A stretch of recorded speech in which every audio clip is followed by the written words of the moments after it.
Bien-aimés, bonjour. Bienvenue au rendez-vous avec le Destin 2, avec l'évangéliste écrivain conférencier Roger Kessi. Je suis très heureux que vous soyez participants à ce programme. Merci. Que le Seigneur vous bénisse. Bien-aimés, j'ai fait ce programme pour aider les gens à entrer dans leur destinée pour accomplir la volonté de Dieu. Je suis d'ailleurs très heureux d'être là avec vous sur Océan de Grâce TV. Bien-aimés, vous pouvez vous abonner pour ne pas manquer nos programmes ou vous pouvez aussi créer un compte sur notre site internet, soit sur oceandegracetv.com ou vous pouvez aussi le faire sur oceandegrâce.com pour l'instant. J'aimerais parler du genre de jeûne qui apporte des résultats. Beaucoup de gens jeûnent, mais parfois, ces jeûnes n'apportent pas de résultats. Voici la raison pour laquelle on a fait ce programme intitulé « Comment obtenir sa délivrance et entrer directement dans sa destinée ». La raison pour laquelle les gens prient et les prières n'ont pas d'efficacité ou jeûnent, mais les jeûnes n'apportent rien, c'est que parfois certains jeûnent. Beaucoup jeûnent quand ils sont au travail, ça ne leur laisse pas le temps de prier considérablement. Certains jeûnent et n'arrivent pas à prier, ils passent beaucoup de temps à dormir. Le jeûne les sonne parce que couper la nourriture ou s'abstenir de boire de l'eau brusquement après avoir passé des mois à bouffer, à déjeuner aux mêmes heures, au même temps, à dîner au même moment et au même instant, le corps prend un coup. Il n'est pas habitué à ça. L'esprit peut sombrer dans la dépression, dans la lourdeur et on peut tellement avoir faim comme si on allait en mourir.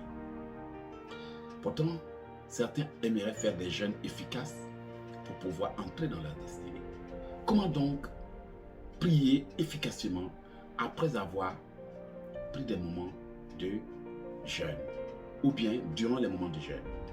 N'oubliez pas que pour réussir un jeûne, cela dépend de comment vous y entrez. C'est vrai que certaines personnes prennent des moments de jeûne brusques, jeûne sec, du matin au soir. Et c'est dangereux. Vous savez, le jeûne, c'est pour prier et c'est pour parler à Dieu. Or, si vous entrez dans un jeûne qui vous sonne à telle allure que vous n'avez même pas la capacité de prier, vous ne pourrez même pas bien prier. Ce qui va faire qu'à la sortie de votre jeûne, vous n'aurez pas de résultats. Parce que vous y êtes allé, sonné, fatigué, épuisé et autres. Il y a des jeûnes qui se font de manière progressive. Moi, c'est ma méthode à moi. Ça veut dire que le premier jour, tu ne commences pas de manière brusque. Tu peux commencer avec quelques heures de jeûne. Tu apprends au corps à s'habituer au changement. Le premier jour, tu peux couper ton jeûne à midi. Le deuxième jour, tu peux aussi couper ton jeûne à 14 heures. Peut-être que ce programme aurait dû être fait au départ, mais on verra dans quelles autres circonstances on peut encore enseigner aux gens. Et les autres jours, tu peux aussi terminer à 16 heures. Ainsi de suite. Et un jour, vous verrez que pendant que vous continuez de jeûner, parfois l'heure de couper votre jeûne arrivera, mais vous n'aurez même pas envie de couper. Ça ne vous dira rien et vous aurez même peut-être envie même de continuer jusqu'au lendemain. Parce que le corps, on l'éduque. On ne lui impose pas les choses brusquement. Quand on les lui impose de manière brusque, le corps réagit et parfois, ça peut même détruire le jeûne. Voici la raison pour laquelle vous voyez que certaines personnes commencent des jeûnes. Elles sont tellement sonnées qu'elles n'arrivent même pas à poursuivre le jeûne. Ça se gâte, tous ces couples-là, et on remet ça à un autre jour. Donc, vous devez savoir que les jeûnes, on les démarre progressivement, surtout quand on veut faire de longs jeûnes. Bon, un jour de jeûne, c'est pas grave, on peut se sacrifier. 2 jours, on peut se sacrifier. Mais lorsque vous voulez faire les longs jeûnes, faites des jeûnes de manière bien étudiée, de sorte à ce que vous puissiez terminer les 1 mois, les 2 mois de jeûne, mais sans avoir à souffrir. Lorsqu'on veut jeûner sur une longue période, s'il vous plaît, allez avec des jeûnes un peu modérés. Soit vous prenez de l'eau, vous prenez quelque chose, ou vous ne priez pas jusqu'à 21 heures. Vous pouvez jeûner jusqu'à peut-être 14 heures ou 15 heures. Mais après le jeûne, vous devez beaucoup vous reposer pour que lorsque vous reveniez, vous puissiez avoir la force de prier. Durant le jeûne, il y aura la distraction, il y aura beaucoup de choses. Mais ce qui va encore plus permettre l'efficacité de votre jeûne, c'est que c'est la programmation de votre prière. Il y a des jeûnes durant lesquels on peut prier pendant 7 heures non-stop pour ceux qui sont habitués. Ça donne des résultats immédiats avec des effets rapides. Mais il y a aussi des jeûnes qu'on peut faire avec des prières séquencées, c'est-à-dire 3 séances de prière de 2h30, 3 fois. Ça, c'est pour les gens qui veulent vraiment débloquer les choses rapidement. Il y a aussi des jeûnes qu'on peut faire de 1 heure de prière et autres. Mais le but, c'est de non seulement traiter efficacement votre problème, mais aussi, c'est de permettre que ce que vous êtes en train de faire porte fruit. Et l'efficacité viendra de votre assiduité dans la prière et de la façon dont vous traitez des sujets sérieusement avant de partir à un autre sujet. Ce qui veut dire que si vous avez des sujets déjà qui sont écrits sur des documents, qu'est-ce que vous allez en faire? Vous allez traiter ces sujets particuliers.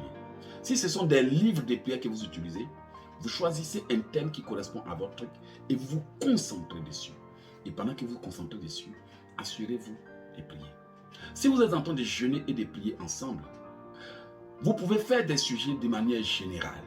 Mais ce qui va vous apporter encore le soutien, c'est que lorsque votre partenaire, votre équipe et vous, vous allez récupérer le sujet de chacun en lui accordant le même niveau de concentration, l'intensité et le niveau qu'il faut pour toutes les personnes.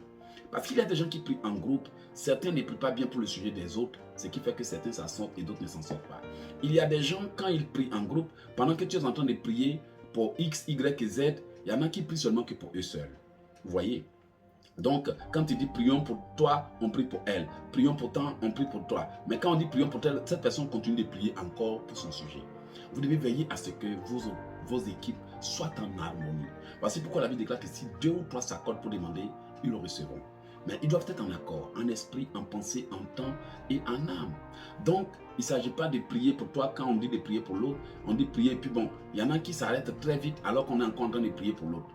Mais quand il s'agit de prier pour eux, ils continuent de prier. Même quand on dit Amen, ils continuent de prier. Ce genre de partenaires de prière doivent être soit recadrés, permettez-moi de le dire, ou bien alertés pour dire, mais mon frère, attends, il s'agit de prier pour la sœur.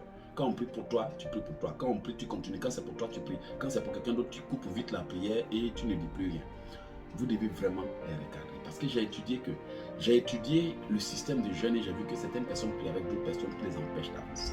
Peut-être que le mot recadrer est très fort, mais il est important de dire aux gens, quand on prie 10 minutes pour le frère éloge, par exemple, c'est pour le frère éloge qu'on est en train de prier. Quand on est en train de prier aussi pour toi, c'est pour toi qu'on est en train de prier. Mais moi, je ne peux pas m'arrêter. Au bout de 2 minutes de prière, je me tais comme si on avait dit Amen, alors que les autres sont encore en train de traiter le sujet de prière du frère éloge. Mais toi, tu t'arrêtes. Mais quand il s'agit de prier pour toi, tu pries jusqu'à tu dépasses le temps où on dit Amen. Ces gens de trucs bloquent les gens. Alors, assurez-vous que vos équipes de prière, vos partenaires de prière soient aussi en harmonie.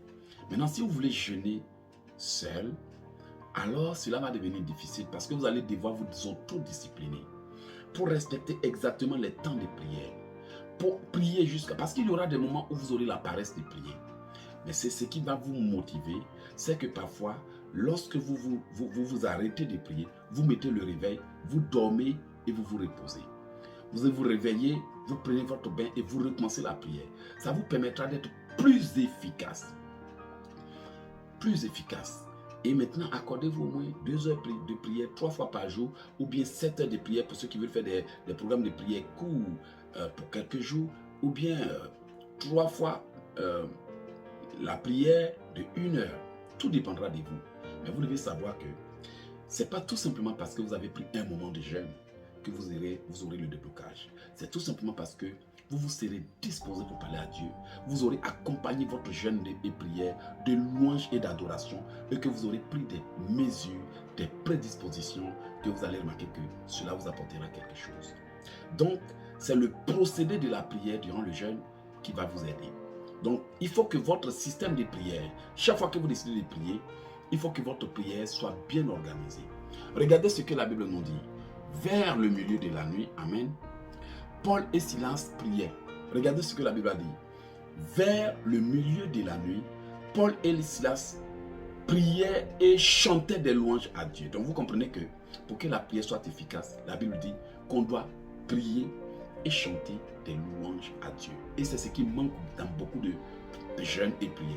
Les gens ne louent pas Dieu, ils ne l'adorent pas, ils ne se manifestent pas parce que les prières sont mal conduites. Une prière qui apporte des résultats, ce sont des prières durant lesquelles on prie, mais à des moments où on s'arrête, on loue et on chante des louanges à Dieu. C'est pour ça qu'il est écrit en Psaume 50, offre à l'Éternel des sacrifices d'action et de grâce. Invoque-moi, je te répondrai. Et la Bible dit que Dieu siège dans la louange et dans l'adoration. Donc, j'ai voulu tout simplement apporter des éclaircissements sur le jeûne. Juste pour dire aux gens que ce n'est pas parce que tu jeûnes que tu vas avoir des résultats. Ce genre de jeûne que les gens ont l'habitude de faire depuis des années, qui n'apportent rien, il est temps de changer les méthodes. Parce que j'ai pris le temps d'étudier le système et j'ai compris que parfois, le procédé de nos prières durant les jeûnes sont mal organisés, les préparatifs mal organisés, tout est un peu fait sans dessus-dessous et à la fin, les gens n'obtiennent rien. Or, s'ils n'obtiennent rien, ils prient pour rien et un jour, ils risquent de se décourager. Ils vont avoir l'impression que c'est Dieu qui ne veut pas les exaucer, alors que ce n'est pas Dieu qui refuse de les exaucer. C'est tout simplement eux qui ne comprennent pas l'art de la guerre spirituelle. Je vous remercie d'avoir suivi. J'espère que cet enseignement vous a ouvert l'esprit sur la façon dont il faut prier, sur comment prier, quel nombre de temps se donner durant le jeûne et comment conduire la prière pour qu'on ait de l'efficacité. J'ai été très heureux de vous faire ce programme. Merci d'avoir suivi le rendez-vous avec le destin. Que le Seigneur vous bénisse. C'était l'évangéliste écrivain conférencier Elange Ekissi. Soyez bénis. N'oubliez pas une chose. Je vous aime et Dieu vous aime aussi. Merci. Ciao.